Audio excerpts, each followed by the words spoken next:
जनवरी 26 रे घटीगला बड़ दुर्घटना। प्राण हराइले जड़े छात्र, 13 रु अधिक आहत। कटक जिला आठगड़ उपखंड अधीन बांकी निकटरे पिकअप भ्यान दुर्घटनार शिकार होई डाक्तरखाना रे भर्ती होइतिबा आहत छात्र छात्री माननकु विद्यालय और गणशिक्षा विभाग सचिव शालिनी पंडित भेटिछंती। एही घटना संपर्क में सूचना मिलिबा परे श्रीमती पंडित कटक बड़ डाक्तरखाना को जाई सेठारे चिकित्साधीन थिबा छात्र छात्री माननकु भेटिछंती। आहत छात्री छात्री माननकु चिकित्सा करुथिबा डाक्तरी टीम और परिवार लोकंक सह कथा होइछंती।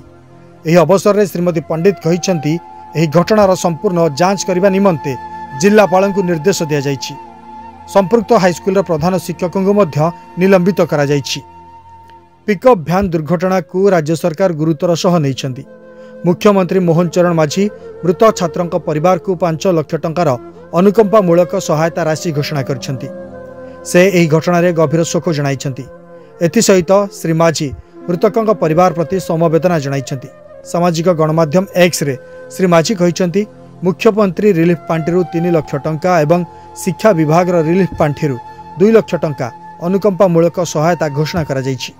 चिकित्सित हेउतिबा आहत छात्र छात्री मानक पई सर्वोत्तम चिकित्सा सुविधा जोगाई दिया जिवो।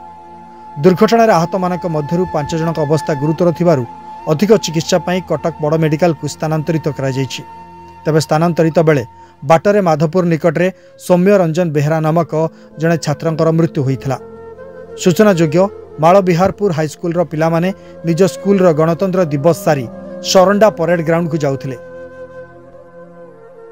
सेठारे छात्र छात्री माने हेबाकु थिबा परेड रे अंशग्रहण करिथान्ते।